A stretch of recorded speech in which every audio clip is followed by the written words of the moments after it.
사무엘상 22장에서 우리는 다윗이 사울의 눈을 피해 도망할 수밖에 없었던 초기 도피 생활과 오늘 우리가 함께 읽지는 않았지만 5절 후반부에 나오는 그 사울이 높 땅에 제사장들을 학살했다라고 하는 그 충격적인 내용을 접할 수가 있습니다. 우리는 오늘 이 사무엘상 22장 전반부를 통하여서 광야와 같은 힘들고 외로운 그 시간을 지나가는 다윗을 만나게 됩니다. 광야는 어떤 곳일까요? 광야는 아무것도 없기 때문에 광야입니다. 광야는 시험의 장소입니다. 그리고 광야는 하나님을 만나는 장소입니다. 광야가 아무것도 없기 때문에 우리는 다른 것을 의지할 수가 없어요. 광야의 시간을 통해서 우리는 하늘에 계신 하나님 아버지, 우리 아버지를 간절히 찾을 수 있고 그곳에서 우리는 훈련과 연단을 받게 되고 비로소 우리는 하나님 아버지를 만나게 되는 것입니다. 그곳에서 우리는 우리의 자신을 돌아볼 수 있는 겁니다. 그래서 프랑스의 자연주의자 테오도르 모노는 사막의 순례자라고 하는 책에서 광야를 학교로 표현하였습니다. 이 공간은 파우스트적 인간을 받아들이지 않는다, 잡다한 생각을 버리고 강인해지도록 가르치는 학교다라고 표현하였습니다. 우리에게 진실된 마음을 허락하는 장소, 하나님께로 더 나아갈 수 있도록 인도하고 우리를 변화시키는 그 학교가 광야입니다. 이 광야가 지금 다윗에게 임하게 된 것이고 다윗은 광야의 학교에 지금 다니고 있는 겁니다. 다윗은 그와 함께하는 공동체를 그 광야에서 만나게 되는 것이죠. 오늘 우리는 다윗과 함께하는 이들이 이루는 광야 공동체의 모습이 어떠한 모습일지를 한번 살펴보면 좋겠습니다. 첫 번째로 다윗의 광야 공동체는 갈 곳 없는 이들의 공동체였습니다. 갈 곳 없는 이들의 공동체였어요. 갈 곳 없는 이들의 보금자리가 되었던 겁니다. 우선 다윗이 걸어온 여정을 짧게 살펴보면 사무엘을 떠나 요나단을 만난 다윗은 그와 후일을 기약하는 언약을 맺었습니다. 그리고 몸을 피해서 향한 곳이 바로 노베 제사장 아히멜렉을 찾아간 겁니다. 그런데 결국 아히멜렉도 다윗에게는 온전한 피난처가 되어주지 못하였습니다. 사무엘상 22장 9절부터 10절의 말씀을 보면 에돔 사람 도액이라고 하는 사람이 사울에게 하지 않아도 되는 보고를 올리는 모습을 볼 수가 있어요. 자신의 성공을 위해서, 인정받기 위하여, 자신의 안정적인 자리를 위해서 지금 사울에게 보고합니다. 어떤 보고를 할까요? 9절입니다. 그때 에돔 사람 도액이 사울의 신하 중에 섰더니 대답하여 이르되 이새의 아들이 노베에 와서 아히두베의 아들 아히멜렉에게 이른 것을 내가 보았는데 아히멜렉이 그를 위하여 여호와께 묻고 그에게 음식도 주고 블레셋 사람 골리앗의 칼도 주더이다. 잘못된 말씀 아닙니다. 정말 그렇게 했습니다. 그런데 잘못된 의도로 잘못된 상황에서 이런 보고를 하고 있는 것이죠. 아히멜렉은 사울의 사위이고 호위 대장이며 왕실에서 존귀한 자로 여겨지는 다윗을 위하여 하나님께 기도합니다. 그리고 제사장들만 먹을 수 있는 진설병을 주어 먹게 하였어요. 그리고 다윗이 무찌른 골리앗의 칼도 주었다라는 것을 우리는 말씀을 통해서 알 수 있습니다. 하지만 아비멜렉의 그 호의에도 다윗은 그것을 떠날 수밖에 없었고 이스라엘 국경 넘어 적국인 블레셋 아기스 왕에게로 갑니다.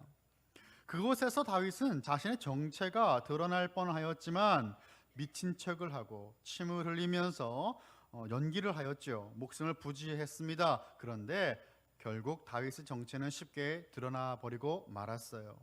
결국 다윗은 유대 광야에 있는 아둘람 굴로 피신하지 않을 수가 없게 된 겁니다. 이때부터 다윗의 여정은 홀로 다니는 여정이 아니라 그에게 속한 자들과 함께하는 여정이었습니다. 바로 광야 공동체와 이제는 함께하게 되는 겁니다. 1절이죠. 그러므로 다윗이 그곳을 떠나 아둘람 굴로 도망하매 그의 형제와 아버지의 온 집이 듣고 그리로 내려가서 그에게 이르렀고. 다윗의 가족들이 다윗에게로 모였습니다. 사울은 아마도 다윗을 잡기 위해 다윗의 집부터 수색하고 나섰을 것입니다. 결국 다윗의 가족들은 자신의 집에서 더 이상 머무를 수 없게 되자 다윗이 머무르는 아둘람 굴로 찾아오게 된 겁니다. 아둘람 굴이라고 하였는데요, 이 굴은 말 그대로 동굴입니다. 편한 곳이 아닙니다. 습하고 음침하고 빛도 없는, 마실 물 구하기도 어려운 곳이 바로 굴입니다. 그곳에 지금 다윗은 거하고 있는 것이지요. 그 모든 시간이 다윗에게는 광야의 시간인 것이죠. 여기서 참 재미있는 하나님의 손길을 발견합니다. 우리는 말씀을 통해서 직접적으로 하나님께서 그와 함께 하셨다, 하나님의 손이 다윗과 함께 했다라는 말씀은 발견하지 못하지만 그 모든 정황을 통하여 그 사건 뒤에 계신 하나님을 발견할 수 있어야 합니다. 생각해 보세요. 사울은 그 나라의 왕입니다. 왕은 다윗을 발견하기 위해서, 찾기 위해서 그렇게 발버둥을 칩니다. 왕이 못하는 게 뭐가 있습니까? 다 할 수 있어요. 그런데 발견하지 못합니다. 그런데 다윗의 가족들은 다윗을 찾아서 그곳으로 가지 않습니까? 놀라운 하나님의 은혜인 겁니다. 하나님께서 가려주신 겁니다. 하나님께 피하게 해주신 거예요. 우리의 삶을 돌아보면서 하나님의 손길을 발견할 줄 알아야 합니다. 하나님의 말씀에 너머에 계신 하나님의 구원의 손길을 발견할 수 있다면 저와 여러분은 우리의 삶에 허락하신 그 하나님의 구원을, 하나님의 은혜를, 그 하나님의 손을 발견할 수 있게 됩니다. 하나님의 손을 날마다 발견하는 사람은 실족하지 않습니다. 감사가 떠나지 않습니다. 감사의 터져나오는 샘을 통하여 하나님께 나아가는 거예요. 여러분, 지난주 맥주 감사 주일이었습니다. 얼마나 한 주 동안 감사하셨습니까? 하나님 앞에서 불평하지 않으셨습니까? 우리의 삶 가운데 내 눈에 보이지 않아도 나와 함께 하시고 나를 붙드시고 지금까지 인도하셨던 그 하나님의 놀라운 손길을 발견할 수 있는 저와 여러분, 우리 모든 칼빈의 공동체 되기를 소원합니다. 그렇게 주님 앞에 우리는 나가야 합니다. 하나님 앞에 믿음의 눈을 들어서 주님 인도하신 것을 발견해야 되는 거예요. 그래서 우리가 성경 읽는 거 아닙니까? 성경 읽을 때마다 보이지 않는 주님의 구원의 손길을 발견하시기를 바랍니다. 2절을 보시면요, 이제는 그 아둘람 굴에 가족들만 온 것이 아니고 누구도 옵니까? 또는 성경은 어떠한 부류들의 사람들이 다윗을 찾아왔다라고 기록하는데 우리 한 목소리를 같이 읽어보면 좋겠습니다. 2절의 말씀입니다. 시작. 환난당한 모든 자와 빚진 모든 자와 마음이 원통한 자가 다 그에게로 모였고 그는 그들의 우두머리가 되었는데 그와 함께한 자가 400명 가량이었더라. 아멘. 아둘람 굴로 사람들이 모이기 시작합니다. 근데 어떤 사람들이 모였다고요? 환난당한 모든 자, 빚진 모든 자, 마음이 원통한 자가 다 다윗에게 모였는데 그 수가 400명이었다라고 말씀하고 있습니다. 아둘람이라고 하는 장소는 특별한 장소이죠. 물론 우리는 다윗으로 인해서 더 잘 알고 있지만 사실 아둘람은 가나안, 옛 가나안, 그 이제 이스라엘 백성들이 정복하였던 옛 가나안의 소왕국의 수도 중에 하나였습니다. 그래서 여호수아 시대에 점령하여서 유다 지파에게 주어진 곳이 바로 그 아둘람이었어요. 가나안 땅에 소속되었고 그 거룩하지 못한 나라의 수도였던 여둘람에 누가 모입니까? 다윗이 있었고 다윗을 바라보고 모였던 400명이 모인 겁니다. 환경이 좋지 않습니다. 하지만 그곳에 하나님 나라가 임하게 되는 거예요. 우리는 너무나 부흥의 시기를 살고 있죠. 7, 80년대 우리 한국교회가 부흥했던, 하나님 앞에 그렇게 열심을 향해 나아갔던 그 이야기들을 들을 때마다 저는 참 마음이 뜨거워집니다. 번듯한 건물도 없었고 천막 하나 치워놓고 예배를 드렸잖아요. 전기도 나오지 않습니다. 하나님 앞에 뜨겁게 예배하였습니다. 교회는 하나님이 임재하는 장소죠. 예배의 장소입니다. 화려한 건물이 아니고 우리 한 명 한 명이 어떻게 주님 앞에 세워지는가가 더 중요한 것이죠. 아둘람 굴이 하나님 예배하는 장소가 되는 겁니다. 너무나 열악한 환경이지만 하나님을 온전히 믿고 따르는 하나님 나라 백성들이 모여지게 되었습니다. 하나님 나라가 어떻게 세워져 가는지를 하나님 우리에게 보게 하시는 거예요. 그 하나님의 손을, 저와 여러분의 삶 가운데 하나님 놀라운 손이 함께하여 하나님 나라가 우리의 삶 가운데, 우리 가정 가운데, 우리 공동체 가운데 더욱더 든든히 세워졌으면 좋겠습니다. 그렇게 환난당하는 모든 자, 빚진 모든 자, 마음이 온통한 모든 자가 다윗에게 모였는데 사회 정치적으로 소외되고 박해받는 자들이 모여들었습니다. 경제적으로 가난하고 빚진 자들도 모였습니다. 이들은 대단한 사람들이 아니었어요. 이들은 특별한 사람들이 아니었습니다. 하나님의 도움이 절실하게 필요한 자들이었습니다. 다른 이들을 도울 수 있는 사람이 아니었고 다윗에게 정치적으로 힘이 되어줄 수 있는 사람들이 아니었습니다. 이들은 목자의 도움이 절실하게 필요한 사람들이었어요. 지금 당장은 다윗의 도움이 필요했지만 나중에는 다윗에게 없어서는 안 될 큰 힘이 되어줄 수 있는 이들이 된다라는 것입니다. 든든한 지원군이 될 것입니다. 아둘람 동굴에 모여든 다윗의 부하들을 사무엘서 전체에 걸쳐서 어떻게 증거하냐 하면 다윗의 사람들이다라고 특별하게 분류합니다. 훗날 이들은 통일 이스라엘을 건축하는 데 결정적으로 기여한 사람들이 됩니다. 하나님께서 우리들에게 붙여주신 영혼들이 있어요.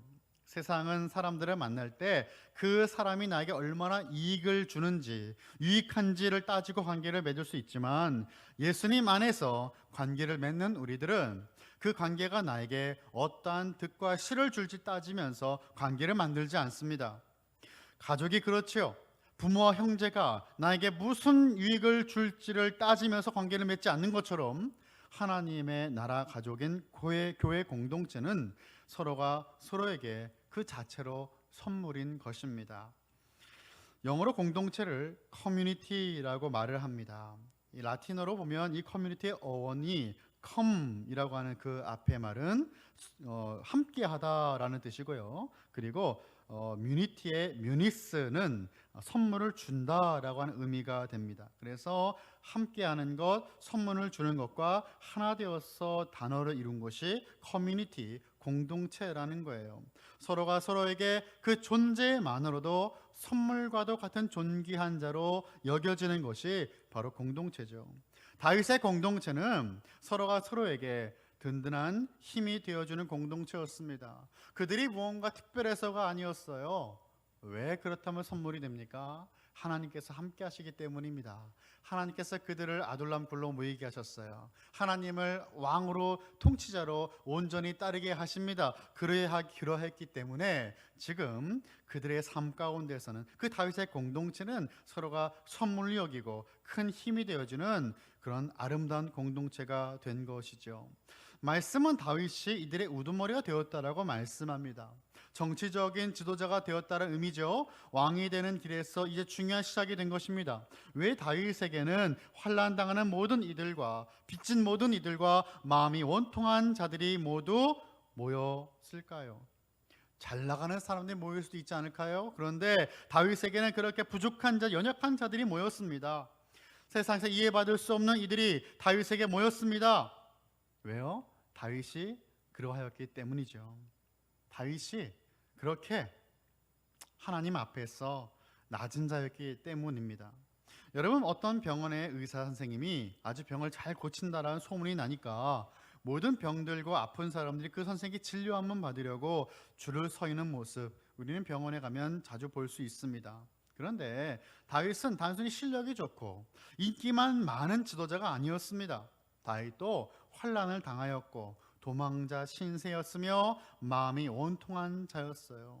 성경은 다윗 또한 소외되고 가지지 못한 자였음을 나타내고 있습니다. 이스라엘을 향한 하나님의 선택은 알려지지 않은 무명의 베들레헴 시골 한 사람의 8번째 아들에게 주어졌어요. 사울은 비교적 부유하고 잘 알려진 집안의 사람이었습니다. 그가 속해진 베냐민 지파가 작은 지파였을 뿐 사울은 꽤 괜찮은 집안 사람이었어요. 그런데 다윗은 어때요? 왕의 딸과 결혼하기 위해서 지불해야 되는 지참금도 없는 넉넉하지 못한 사람이었습니다. 그러한 다윗은 도망자로서 이스라엘의 경제적, 정치적인 난민들을 끌어모았고 하나님께서 친히 세우시는 참 이스라엘 왕국의 기틀을 그 터를 마련하게 되는 겁니다. 사랑하는 성도 여러분, 하나님께서 우리가 허락하시는 고통의 시간들과 그 광야의 시간은 우리로 하여금 다른 이들의 삶을 이해하고 또한 주님께서 이끄시는 아름다운 복음 증거의 도구가 되어지는 겁니다. 우리의 삶을 통해서 누군가는 복음의 메시지를 읽게 되는 겁니다. 그럼에도 불구하고 주님을 믿고 따르는 그 모습을 통하여서, 어려운 시간을 지나갈 때 찬양하는 그 예배자의 모습을 통하여서 사람들은 오늘도 주님을 만나게 되는 것이에요. 그 삶 자체가 메시지가 되는 것이죠. 아둘람 굴에서 공동체를 이루는 다윗의 모습은 장차 모든 인류를 구원하기 위해 이 땅에 오신 예수님을 예표하고 있습니다.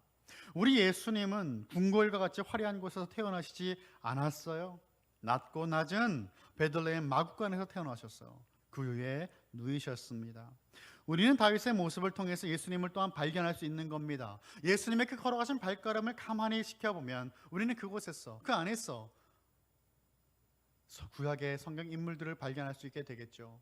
모세를 발견하고 야곱을 발견하고 요셉을 발견하고 또한 오늘 본문에 다윗도 발견할 수 있는 것입니다. 왜요? 그 모든 구약의 인물들은 결국 예수 그리스도를 나타내고 있는 사인판이기 때문이죠.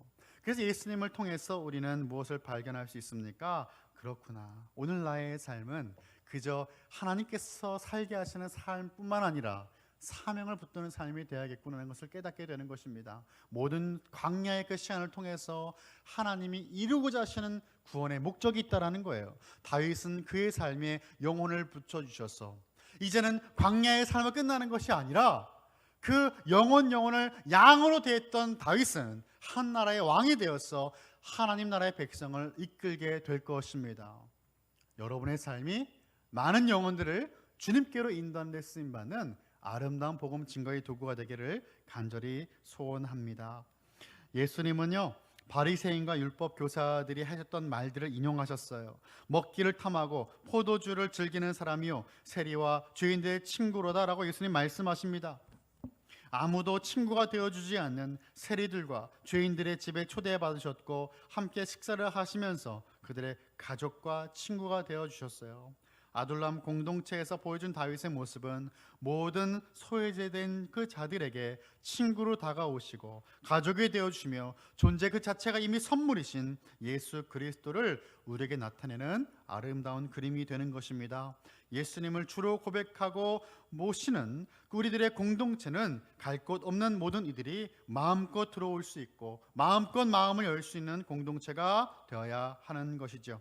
자, 두 번째, 다윗의 광야 공동체는 어떠한 모습입니까? 죄와 거리가 먼 공동체였다라는 것입니다. 죄와는 거리가 먼 공동체였어요. 다윗이 속한 아둘람 공동체는요, 광야 공동체 그리고 사울 왕과 함께한 이들은 달라도 너무 달랐습니다. 하나님께서 다윗을 보호하시고 왕의 자리를 인도하신 것을 눈으로 보는 사울은요, 이 모든 것이 눈에 거슬렸습니다.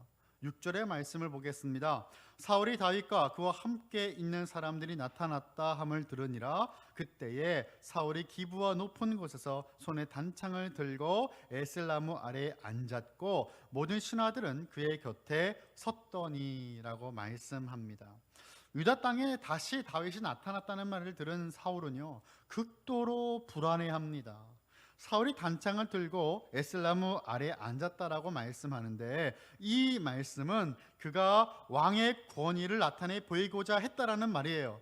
특히 단창을 손에 들고 있는 모습은 고대 근동 왕들이 자신의 권위를 나타낼 때 무언가를 들고 있는 모습과 흡사한 모습입니다. 사울, 그의 권위가 하나님께로 온다라는 것을 그는 망각하고 눈에 보여지는 것에서 권위가 나온다고 생각을 한 것이죠. 사울이 에셀나무 아래 앉은 것도 같은 맥락입니다. 에셀나무는요, 사울이 좋아하였던 나무였어요. 창세기 21장 33절을 보면 아브라함이 브에세바에 에셀나무를 심었고 그곳에서 영원하신 여호와 하나님의 이름을 불렀다라고 말씀합니다. 아브라함의 그 예배 장소였던 것이 바로 에셀나무 아래였다라는 것이죠. 에셀나무가 왕으로 자신의 권위를 높여준다라고 그는 믿었던 겁니다. 사울은 왕자에 앉아 있으면서도 여전히 불안해합니다. 다윗을 쫓고 있으면서도 오히려 자신이 쫓기는 모습을 보이는 것입니다. 왕자에 앉아 있으면서도 그 자리를 빼앗길까 봐 불안해하고 강박과 망상 증세에 시달리면서 자기 아들 요나단까지도 의심하였어요. 왜일까요? 그의 마음에 하나님이 계시지 않았기 때문입니다. 사울은 철저하게 그릇된 망상에 사로잡혀서 결국 노베 땅에 있는 제사장들을 학살하게 되었어요. 결국 이 일은 백성들로 하여금 사울에 대해 결정적으로 실망하는 원인이 됩니다. 85명의 제사장이 모두 죽임을 당한 이유는 다윗을 도왔다라고 하는 이유였습니다. 사울 왕에게 반기를 들기 위해 모의한 것도 아니었는데 사울은 아히멜렉의 말을 듣지 않았어요. 17절을 보면 제사장들을 모두 죽이라고 하는 사울의 명령을 듣고 그의 부하들은 제사장 죽이기를 싫어했다라고 말씀합니다. 결국 사울은 에돔 사람 도액에게서 노베의 모든 제사장을 죽이라고 명령했고 하나님 앞에서 돌이키지 못할 죄를 범하고 만 것입니다. 제사장들뿐 아니라 성읍의 남녀와 아이들과 젖 먹는 아기들 그리고 소와 낙여 양까지 칼로 쳤습니다. 하나님과 멀어진 결과였어요. 여러분, 이 말씀을 보면서 우리는 하나님께서 가나안 땅에 있는 모든 생명 칼로 치라고 하는 명령하시는 말씀, 그리고 아말렉을 전부 멸하라고 하는 말씀을 떠올릴 수 있지만 하나님은 그렇게 노베 제사장들과 생명들을 멸하라고 사울에게 말씀하신 적이 없어요. 사울은 자신의 생각으로 자신이 마치 하나님이 된 것처럼 하나님의 그 자리에 앉아서 이러한 명령을 내리고 있는 것입니다. 죄는 다른 것이 아닙니다, 여러분. 죄는 큰 죄, 작은 죄가 있는 것이 아닙니다. 죄라고 하는 그 하말티아라고 헬라어는 관역에서 비껴나가다라는 것이 죄입니다. 하나님의 뜻에서 비껴나가는 그 모든 것들이 죄인 것입니다. 모두 피해야 될 죄가 되는 것이죠. 하지만 다윗은 달랐습니다. 우선 다윗은 하나님의 인도를 기다렸어요. 3절의 말씀을 보겠습니다. 다윗이 거기서 모압 미스베로 가서 모압 왕에게 이르되 하나님이 나를 위하여 어떻게 하실지를 내가 알기까지 나의 부모가 나와서 당신들과 함께 있게 하시기를 청하나이다 하고 라고 말씀을 합니다. 다윗은요 계속 하나님께서 그를 어떻게 인도하실지를 기도하며 기다립니다. 그리고 그 가운데 연로한 나이가 많은 그의 부모의 신변 안전을 위해서 모압 땅으로 건너가기를 선택한 것이죠. 그리고 모압 땅에게 그의 부모를 부탁하였습니다. 다윗이 모압 땅에서 이러한 부탁을 할 수 있었던 것은 아마도 그의 증조 할머니 누굴까요? 룻이죠. 증조 할머니가 그 유명한 모압 여인 룻이었기 때문일 겁니다. 다윗에게도 모압 민족의 피가 흘렀던 거예요. 다윗이 아둘람 요새에 있을 때까지 모압 왕과 함께 있었습니다. 다윗은 자신 앞에 놓여진 모든 환경과 상황들 속에서 기도하며 하나님의 인도하심을 간절히 찾고 있어요. 그리고 결국 하나님께서 그에게 응답을 주셨습니다. 그에게 인도하셨어요. 5절의 말씀입니다. 우리 한번 같이 읽어볼까요? 5절입니다. 시작. 선지자 갓이 다윗에게 이르되 너는 이 요새에 있지 말고 떠나 유다 땅으로 들어가라. 다윗이 떠나 헬렛 수풀에 이르니라. 아멘. 드디어 선지자 갓을 통해 하나님의 인도가 전달되자 다윗은 지체 없이 모든 그의 공동체와 함께 유다 땅으로 돌아가게 됩니다. 여러분, 선지자 갓이 다윗에게 유다 땅으로 들어가라고 한 것은 다른 이유가 아니었어요. 그 이유는 하나님이 보호해 주실 것이다. 물론 맞죠. 그런데 그 이유는 다윗이 여전히 사울의 추격을 더 받아야 되었기 때문입니다. 그에게 고난이 더 필요했기 때문이에요. 여러분, 우리가 기도할 때 하나님 고난 받게 해주세요라는 기도 하시는 분 계십니까? 없을 거예요. 누가 그런 기도 하겠습니까? 그런데 우리에게 하나님이 원하시는 고난이 필요합니다. 고난이 있어야 됩니다. 광야의 시간이 필요하다라는 거예요. 고난의 시간이 필요할 때 왜 필요합니까? 하나님은 광야의 시간과 고난의 시간을 통하여서 분명히 이루고자 하시는 일이 있기 때문이라는 것이죠. 구약학자 브루스 월키라고 하는 교수는 그가 쓴 책에서 이러한 이야기 하나를 소개합니다. 그의 딸이 어렸을 때 어린 딸과 함께 숲을 걷다가 작은 누에고치에서 거의 태어나고 있는 나비를 보게 되었다고 해요. 누에고치가 꿈틀거리면서 지금 거기 나오려고 그 껍데기를 벗으려고 그렇게 애를 쓰고 있는데 나비의 한쪽 날개가 이미 나와 있었어요. 그럴 때 딸이 소리를 쳤습니다. 아빠, 나비가 나와요. 그런데 너무 힘든 모양이에요. 아빠 도와주면 안 될까요? 순간적으로 월키 교수는 도와주고 싶은 마음이 들었다고 합니다. 그는 아주 조심스럽게 누에꼬치로 다가가서 밑부분을 잡고 그것을 당겼는데 그만 그것이 찢어지고 그리고 부서져서 나비는 죽고 말았다고 합니다. 그날 월키 교수는 배운 소중한 교훈이 있다고 하죠. 생명이 존재하기 위해서는 고통이 필요하다라는 것을 깨달았다고 합니다. 다윗도 고난이 필요했습니다. 고난의 시간이 지나고 광야 학교를 지날 때 왕으로서 준비가 되기 시작하는 겁니다. 다윗이 다시 유다 땅으로 돌아가서 겪게 되는 과정을 통해서 이스라엘 백성이 사울의 경쟁자라고 하는, 그죠? 다윗이 이제는 사울의 경쟁자가 되어서 우리를 다스리게 될 왕이 될 것이라고 하는 그 기대감이 생기기 시작한다라는 것입니다. 훗날 사울이 죽었을 때 다윗이 사울의 사위이자 후계자의 자격으로 왕국을 상속받는 것은 하나님의 뜻이 아니었어요. 다윗은 하나님께서 사울을 버리시고 새롭게 선택하신 기름 부음 받은 자로서 새로운 왕조를 열어야 되는 존재인 것입니다. 많은 역사학자들이 이 사울 왕을 평가를 하는데요. 사울 왕은 부족 국가로서의 그 한계를 넘지 못하였다라는 평가를 합니다. 사울 왕이 끼친 영향력은 그가 속한 베냐민 지파와 이스라엘의 부분적인 지역에 제한되었다라고 평가를 하는 거예요. 이스라엘의 진정한 하나님의 왕국이 이제 세워지는 그 일은 다윗의 몫인 겁니다. 다윗과 함께하는 공동체는 죄와 거리가 먼 하나님께서 이끄실 때까지 기다리고 그 뜻을 이루어드리는 공동체인 것입니다. 세 번째, 마지막으로 다윗의 광야 공동체는 어떠한 공동체일까요? 책임지는 공동체입니다. 끝까지 함께하며 책임지는 공동체가 다윗의 광야 공동체였어요.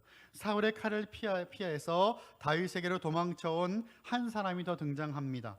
20절부터 22절까지의 말씀도 우리 한번 같이 읽어볼까요? 시작. 아히두베의 아들 아히멜렉의 아들 중 하나가 피하였으니 그의 이름은 아비아달이라. 그가 도망하여 다윗에게로 가서 사울이 여호와의 제사장들 죽인 일을 다윗에게 알림해 다윗이 아비아달에게 이르되 그날에 에돔 사람 도액이 거기 있기로 그가 반드시 사울에게 말할 줄 내가 알았노라. 내 아버지 집의 모든 사람 죽은 것이 나의 탓이로다. 아멘. 다윗에게 몰려는 사회적 약자 공동체에 한 사람이 더 찾아오게 되었는데요. 다윗에게 먹을 음식과 싸울 수 있는 무기를 제공한 제사장 아히멜렉의 아들 아비아달이었습니다. 아버지의 뒤를 이어서 제사장으로서 사회 지도층이었던 아비아달은 열등감과 시기 질투에 사로잡혀 분별력을 잃어버린 사울로 인하여서 하루아침에 난민 신세가 되어버렸어요. 다윗은 아비아달을 통해서 아히멜렉과 제사장들이 몰살당한 그 소식을 듣게 되었고 이 모든 일의 책임이 자신에게 있다라고 말씀합니다. 여러분, 이 책임을 진다라고 하는 것, 자신의 잘못을 인정한다는 것은 결코 쉬운 일이 아닙니다. 특히 리더들에게 더 어려운 일이죠. 그런데 예수님을 믿는 성도들은 그러한 자기 고백의 그 모습이 있어야 됩니다. 돌이킴의 모습이 있어야 됩니다. 그래서 다윗은 지금 하나님 앞에서 이 잘못이 나에게 있다라고 책임을 지겠다라고 그렇게 말을 하는 것이죠. 23절입니다. 두려워하지 말고 내게 있으라. 내 생명을 찾는 자가 내 생명도 찾는 자니 내가 나와 함께 있으면 안전하리라 하니라. 자신을 찾아오는 그 아비아달의 그 모습을, 그의 삶을 책임감을 가지고 끝까지 보호하겠다라고 말씀하는 겁니다. 사울은 하나님의 백성들을 무책임하게 희생시켰지만 다윗은 하나님께서 맡기신 양들을 끝까지 책임지려고 노력하고 있습니다. 이렇게 끝까지 양들을 책임지는 모습은 우리로 하여금 예수 그리스도의 모습을 보여줍니다. 요한복음 13장 1절의 말씀이죠. 유월절 전에 예수께서 자기가 세상을 떠나 아버지께로 돌아갈 때가 이른 줄 아시고 세상에 있는 자기 사람들을 사랑하시되 끝까지 사랑하시니라. 아멘. 우리 예수님은요, 자신을 버리고 도망가고 심지어 모른다라고 3번이나 부인함의 저주까지 하고 자신을 팔아넘기는 그런 제자들까지도 끝까지 사랑하셨습니다. 예수님을 믿고 하나님의 자녀가 되어 그 사랑의 공동체를 이루는 우리들은 어떠한 공동체의 모습을 형성해 나가고 있습니까? 교회의 문턱이 높지는 않습니까? 우리 칼빈교회 공동체가 모든 이들, 갈 곳 없는 모든 이들이 마음껏 속할 수 있는 공동체, 마음을 활짝 열 수 있는 공동체, 그리고 죄에서 거리가 먼 공동체, 하나님의 뜻만을 이룰 수 있는 공동체, 끝까지 예수 그리스도의 사랑으로 책임질 수 있는, 책임감 있는 사랑의 공동체가 되기를 예수 그리스도 이름으로 간절히 축원합니다.